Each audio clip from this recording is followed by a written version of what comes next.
Why uphold the culinary traditions of the past? On today's menu, with all the high-tech gadgets available today, there are still some who insist that good food only comes from doing things the old-fashioned way. Around the globe, these skilled artisans are guarding traditions and techniques that could someday be lost.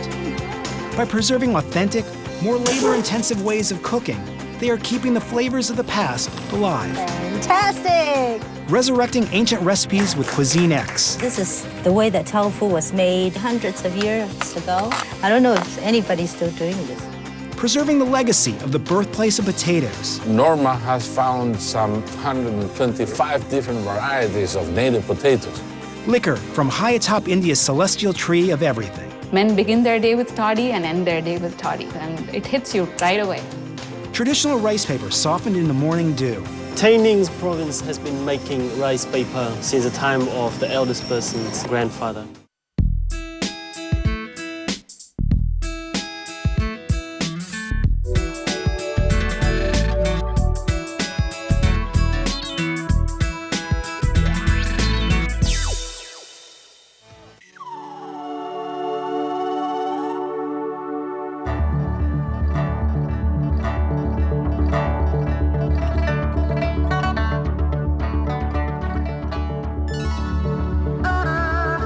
What I have is what they call a private kitchen. The original private kitchen back in Chinese history is like what I have. A one table inside my house with my own recipes that you can't eat anywhere else. My name is Margaret, and I have a passion for cooking. In Hong Kong and throughout China, private kitchens are small underground restaurants where amateur chefs are free to take a fresh approach to Chinese cooking. While considered a new trend in Chinese cuisine, private kitchens can actually be traced as far back as the Qing dynasty of the 17th century. Margaret Xu Yuan continues this tradition today as chef and hostess of CUISINES, the most hidden of Hong Kong's private restaurants. Drawing on ancient recipes and obscure techniques, Margaret prepares an exclusive dinner at her home 15 miles north of Hong Kong Island. I kind of like food that is cooked slowly the way it should be cooked. For me, I hate pressure cookers. I hate machines. This is a stone grinder. It's actually an antique one. The only source of recipes or of information I can find for this kind of food is through very old recipes of old villages. You put beans that you soak overnight into the grinder, and you put water in, and then this mixture of beans and water comes out, and that's soy milk. These are soybeans. This is the way that tofu was made maybe hundreds of years ago. I don't know if anybody's still doing this. I've got this terracotta cooking device. It's made out of 2 Italian plant pots put upside down. And terracotta can take high temperature. So it's very well heated. And the crispy roasted baby pig is a pretty popular dish that people keep requesting. And basically you slow roast the pork inside hanging up. And the good thing about that is all the fat drips down because it stands up. So there's no fat on the skin, it's just crispy. And inside is juicy. This is the soy milk that came out of the grinder. We put it through a cheese bag, and then we strain it, and this is what comes out of it. We're now gonna make tofu. I pour the coagulated soy milk in here, and then to mold it, I have to press out the water, so I have to put a weight on it. So we leave it there for half an hour. I think food deserves a little bit more respect, a little bit more time. The pig is ready for the first step. I've basically slow roasted it, so it's juicy inside, and the skin is dry enough for making crispy. This is my tofu here. I want to see what it looks like now. The taste of real soybeans. Well, I'm just gonna go get changed and prepare for the guests to arrive.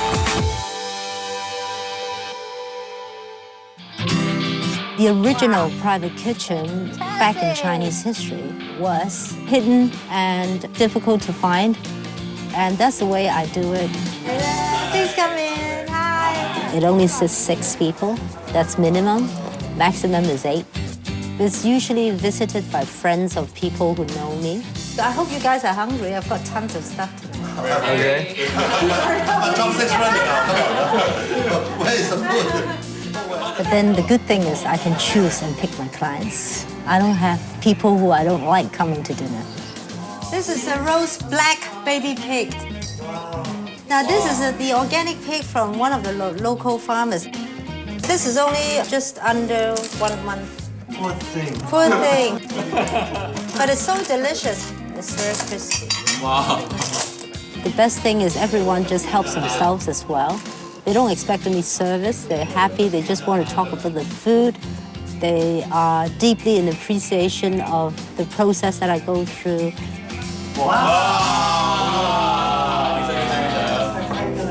The orange under the lobster is the organic rock melon from the local farms. The red is organic watermelon from the local farms. I prefer food that is cooked the way it's meant to be. Jackie, For this one. And I want to restore that spirit of real cooking. Like you cook a chicken for 10 hours to make it tender, steamed, and the juice is locked in. You hear that crackle? Wow. I just want the skin. Want some skin? Let's go. Very good. It's like this, right? Like Margaret's place. It's really like a hidden gem of Hong Kong. Hey, come on, Margaret. You gotta share some of this wine with us. Cheers. Ever since I've been doing this for over 3 years. I've suddenly become a chef recognized by the industry. this is a lotus leaf from the lotus pond. It's so rewarding. It makes it all worthwhile. This is free-range chicken. I design my own dishes. I design my own styling. And it could be inspired by historical recipes. As long as I can keep experimenting with the authentic ways of cooking, it's my private lab.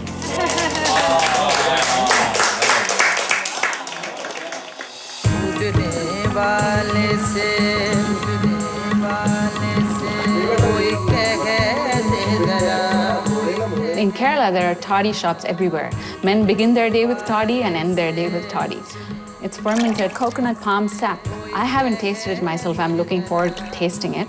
It is supposed to be very strong, high alcohol content, and you drink it and it hits you right away. That's what I've heard. My name is Shobha Narayan, and I'm a food writer. I'm trying something today that I've never tried before. Cheers.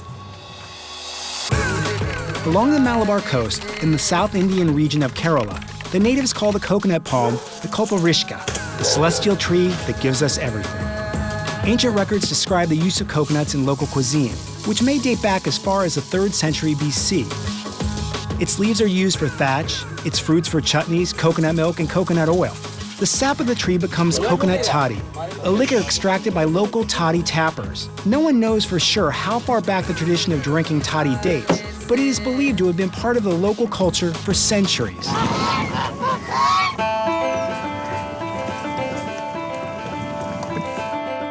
So Kerala is along the coast of India by the Arabian Sea. It's the Malabar coast, as we call it.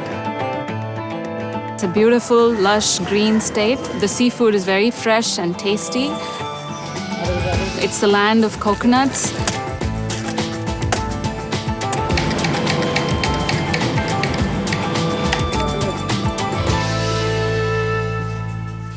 Toddy is ubiquitous in Kerala.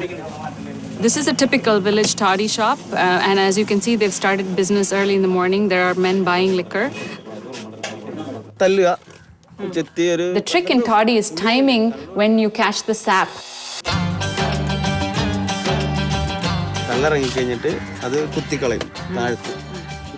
He says it's all in the tapping. This is the bone of a deer. They've put iron in the middle. That's why it's really heavy. His technique is he taps it on 2 sides, and when he thinks there's enough liquid inside it, he makes a hole in the bottom. This is katti. Katti is a Malayalam word for knife. This is what he uses to cut the palmyra sack.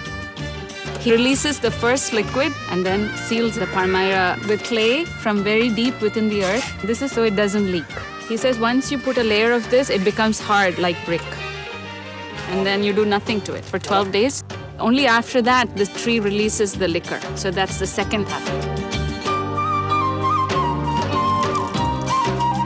It's natural, it's from the tree, it ferments within the sac on the tree. So it's a completely natural process. It's just a gift from the coconut tree.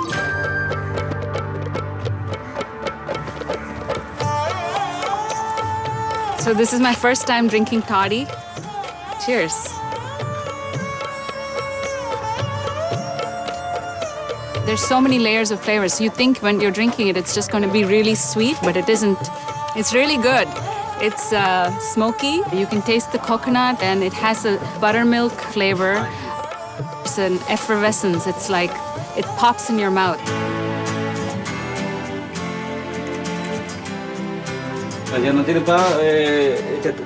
He says this coconut sap that we've extracted remains as toddy for just 24 hours. And after that, it peaks, and then you can't sell it as liquor anymore. Then it becomes like really good vinegar.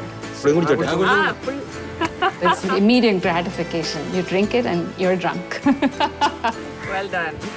Everybody's envious. Yes.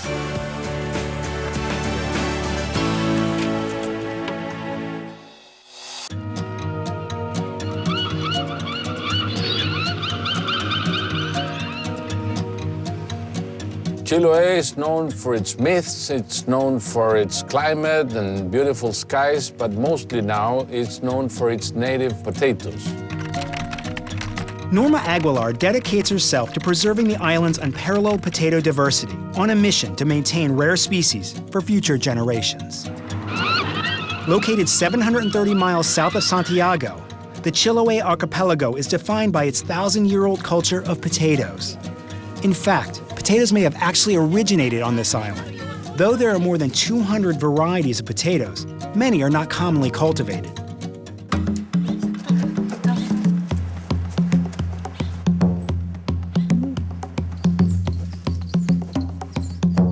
The potato is very central to the Chilean cuisine. Almost every dish in Chile carries a potato with it.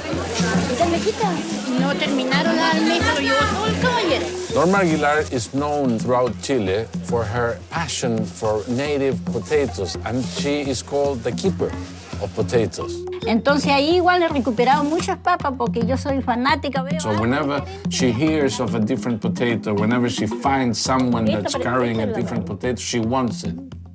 Norma has found some 125 different varieties of native potatoes. So number one is the first one that she inherited from her grandmother. Esta, la dos la encontré en un cementerio. Number two, she found in a cemetery. La tercera igual fue en un cementerio. Number three, she also found in another cemetery because her grandmother told her, well, the ancient people, when they would bury someone, they would surround their tomb with potatoes. Eso quiero yo, que se mantenga la tradición, ese origen nuestro. She says that her mission is to resurrect the native potatoes in order to leave them behind for the younger generations. Esta es la causa. Her grandmother had this very same potato inherited from her grandmother. So she calculates that the first potato of this plant she had must be like 500 years old. Esta papa. Esta papa tiene más o menos un sabor a la frutilla. This potato here tastes almost like strawberries. Each potato has a different flavor, and it can vary from the taste of a fruit all the way to the taste of cheese or even butter.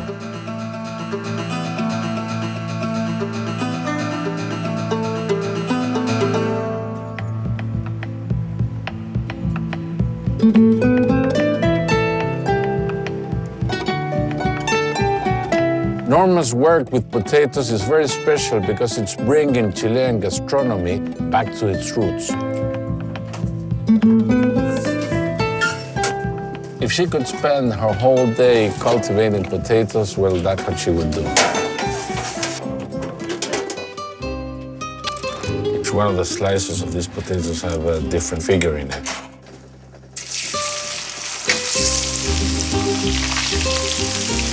This is a very old stone they have in these families, and it's a volcanic stone. They're shredding the potatoes in order to get all the liquid out of it. What they're doing right now is making papa rellena, stuffed potato. In this case, the filling is chicharrón, you know, the fried pork fat.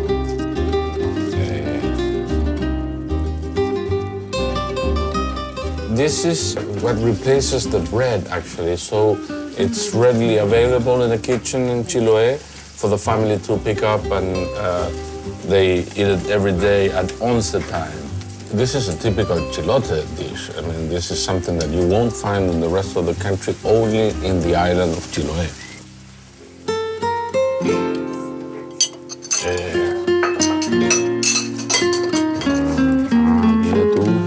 Pásate las papas fritas.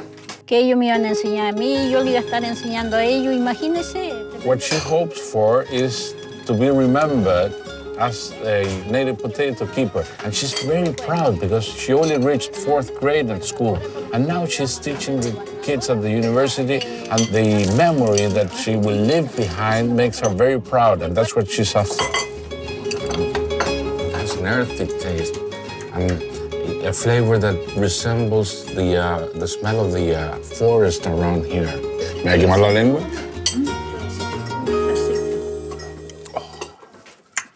This is it. Lo de veras que no me lo puedo, entonces tengo que pasarlo.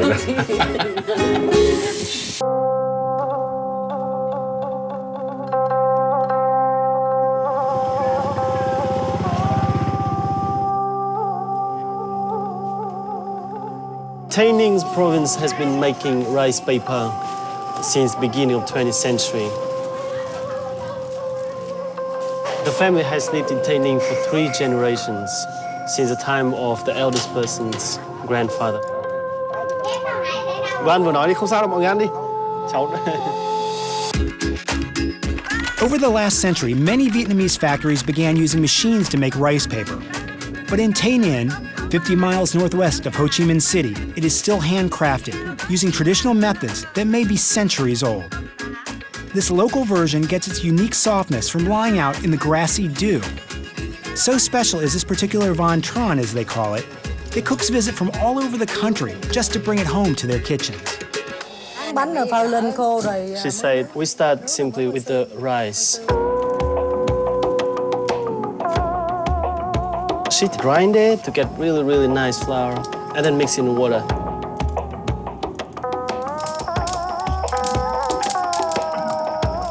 Mrs. Nam, she'll use her ladle and pour a nice mixture of rice flour and water on top of the cheesecloth. First layer, she'll let it stand there for about 5 seconds, and then use the ladle again to pour the second layer on top of already steamed first layer.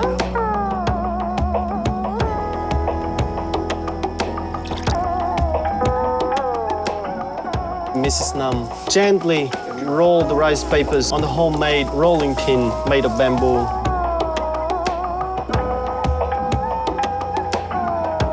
Mrs. Nam grew up with the rice paper, started making rice paper since she was very young. As the village people can remember, she's been doing it for at least 35 years now. Một ngày sẽ dạy em làm nghề này không?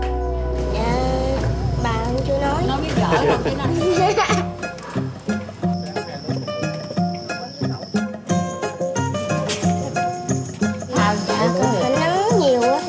She said that during the really nice sunshine weather, she'll dry it on the sun for about 1 to 2 hours.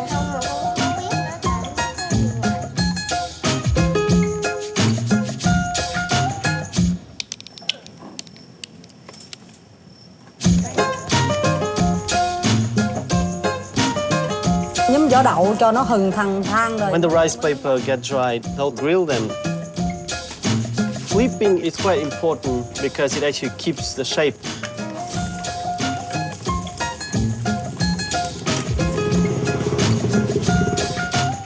Then you're waiting for it to go from translucent to white.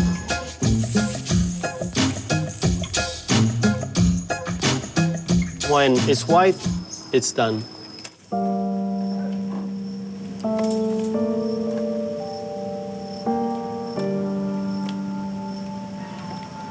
xong rồi mình đặt bánh rải đều ra vậy The đó. most important feature that makes this rice paper unique is after grilling, what the family does is spread them evenly on the net. Place just above the grass. It will absorb in the evening and the smell of the grass itself.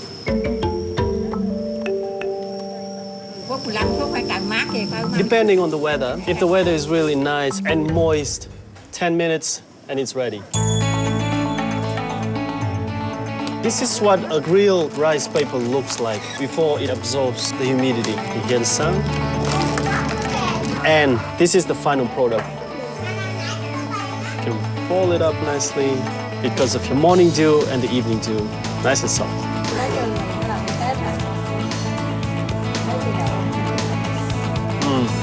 Yummy. I prefer food that is cooked how Mom used to cook it. Everything tastes so real. I want to restore that spirit of what I think was lost cuisine. People come from all over the country searching for her potatoes. Norma's work is to resurrect the native potatoes in order to leave them behind for the younger generations.